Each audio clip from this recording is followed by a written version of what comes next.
Hello you guys, welcome back to the channel. So today I'm going to go over 5 things that I have done to make low spend just a way of life for us. So I'm going to jump right in. So the first thing I did is not going to be any surprise to anybody, I'm sure, but I do a budget and I do a zero-based budget at the beginning of at the end of each month for the new month. I do that because then a lot of my decisions are already made, right? I'm going to turn this light on. Hang on. It's a little better. Okay. A lot of my decisions are already made as far as how much I'm going to spend on this, how much I'm going to put here. All of those kinds of decisions are already made and I have it on paper, right? I do mine on paper. There's a million ways to do it.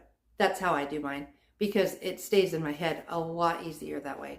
If it's written down, if I took the time to write it down and it goes from here, out my hand, through the pen, to the paper. It just works a lot better. So a lot of those decisions are already made as far as what we're going to spend on this or that or whatever. So I'm not just thinking it up as I go.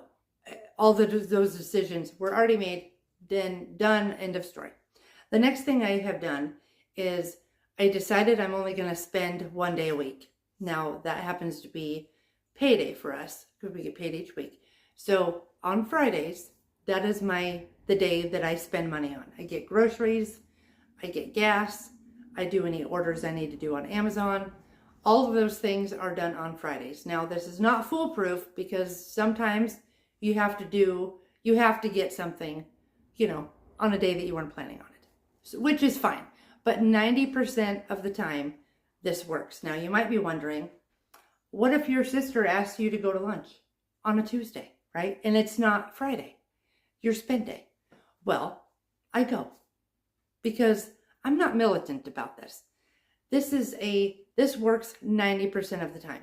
Most of the time, this is how it goes. I would much rather spend time going to lunch with my sister or meeting her somewhere for coffee, whatever the case. I'm not going to be militant about that. Absolutely not.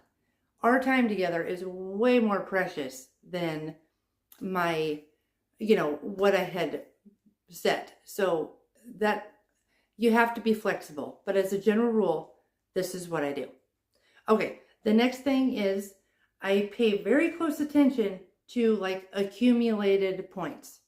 So for example, I just cashed in my points from Fetch, the receipt app that I use, and I also cashed in my Upside points that I use for gas. Those are 2 apps. I don't have a link or anything, but I'm just telling you. So I cashed those in and it was worth $65. That $65 I used on Amazon to get the shampoo and stuff that we like that's not at the grocery store. And so that's what I used that for. So that is something to think about.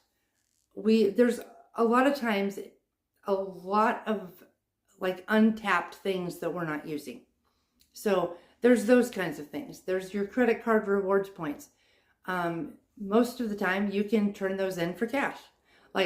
For example, last year, actually no, it was this year, I was able to cash in $450, cash. They put it in my checking account. And we used that to add to a trip that we were doing.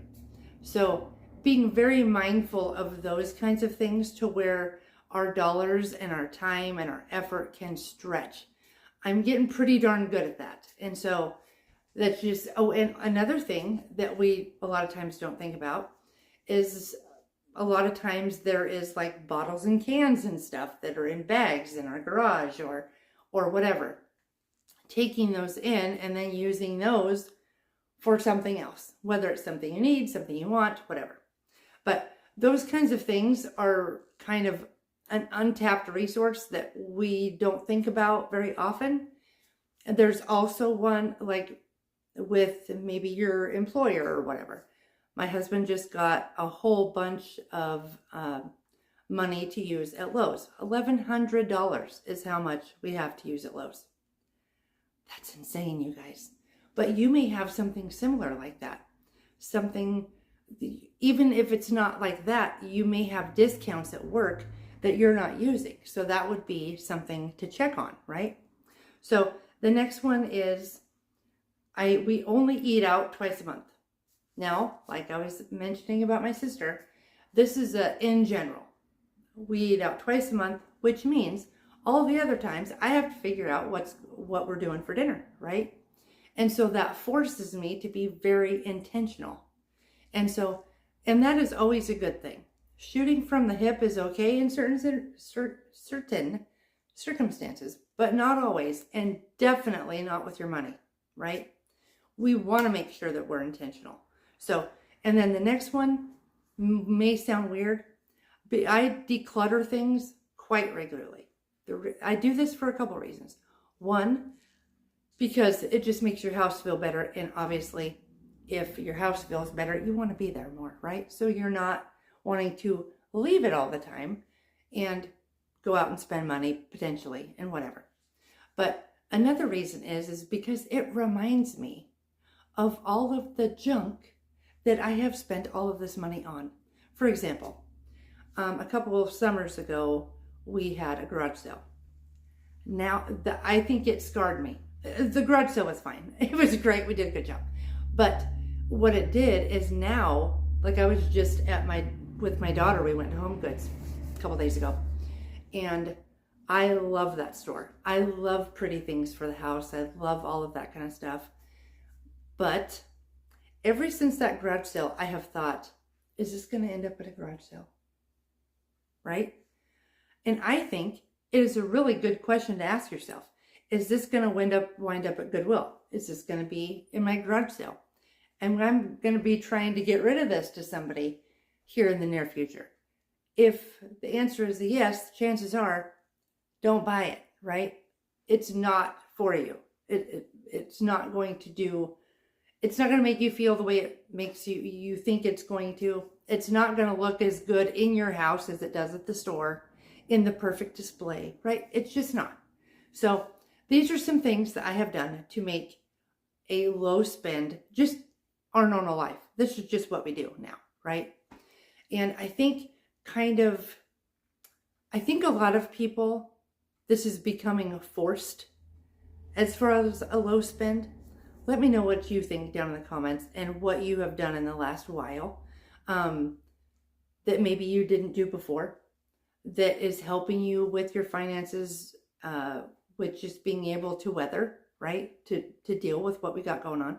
So I would love to hear down in the comments, and I'm definitely going to read the comments. I respond to everybody.